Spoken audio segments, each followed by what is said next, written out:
Hi, my name is Kaylee, and today I'm going to be talking about the negative effects of social media. First, I'd like to say not all social media usage is bad, but this presentation is focused on the bad. Some of the counter argument of abusing social media um, are that you can connect with friends and family. You can also meet new people, especially with COVID. People couldn't get out of their house, so a lot of people relied on social media to connect and not feel so alone. You can also use it for activism. I noticed it a lot during the Black Lives Matter protests, which one I actually attended, but you are able to advocate freely for the minority when you're on social media, opposed to trying to do your activism outside of social media, like in person.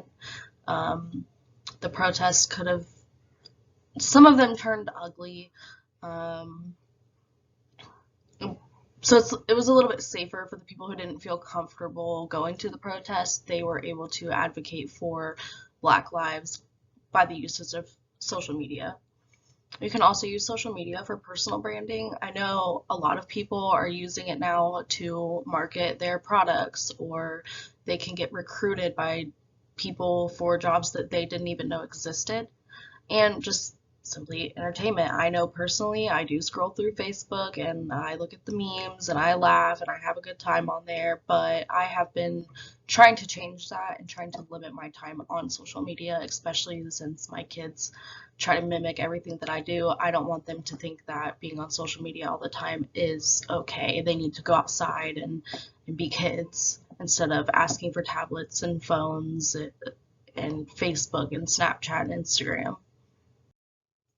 While doing my research on the negative effects of social media, the thing that popped up the most was the relationship strain that it can cause. Now, I'm aware that all relationships have their issues, but after researching and based on my personal experience, the uses of social media causes more of a relationship strain than a normal relationship would be without.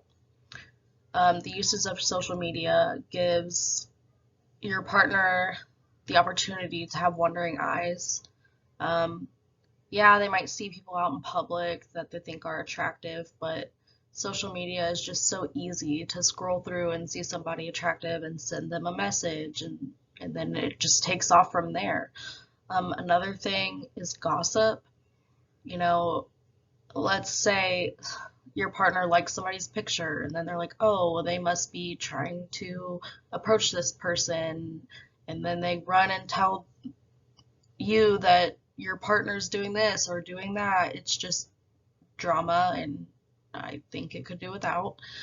And absence, like the research and my personal experience again is the absence that it can cause in a relationship. So if you're out to dinner and you're just on your phone scrolling through Facebook or looking at pictures on Instagram or Snapchatting your friends or reading a news article that pops up on your feed, it's just there's such a disconnect there. Instead of that, you should try putting your phones away and deleting the social media. That way you can be present in each other's lives. Another issue with social media that came up in my research and also my personal life is bullying. When I was young, I had something called MySpace. Some of you might not know what this is, but it was the first social media platform that I was ever familiar with. And the bullying on there was extreme. I mean, the verbal abuse, the rumors that could be spread, or social media just makes it too easy.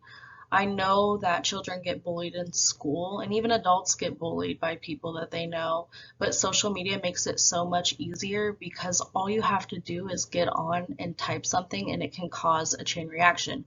You can do it anonymously. You don't have to face the people that you are bullying anymore. And I think that it's important to limit adolescents with their social media if they use it at all because of the strain that it can cause on their mental health. Not only does social media give people the opportunity to cause a strain on their relationships, make it easy for bullying, but it can also cause issues with self-esteem, which kind of ties into those other two things. Um, it can cause issues with your body images, hair and makeup, mental health, eating disorders. You know, you look at somebody and you're like, wow, why can't I look like them? They're so popular. They get a lot of likes. This is what people want me to look like. Um, it, it can cause, well, it can lead to body dysmorphia, eating disorders, extreme body modifications, um, depression, which could lead to suicide. There's just so many things. There's this image on social media that you're supposed to look like something, and a lot of girls and boys don't look like that image, so they think that something's wrong with them and they take drastic measures to look like those people. In conclusion, I think it's important to either stay off social media altogether or just limit your time on social media. I know it's good for the personal branding and staying connected with people, but you have to take into consideration what's more important. We need to take a step back, repair our relationships that have been deteriorating because of the overusage and abuse of social media. We'll be able to not avoid bullies altogether, but it will eliminate some of the bullying that I've seen go on social media. It'll kind of teach you how to love yourself because you won't be looking at other people thinking, wow, why don't I look like them?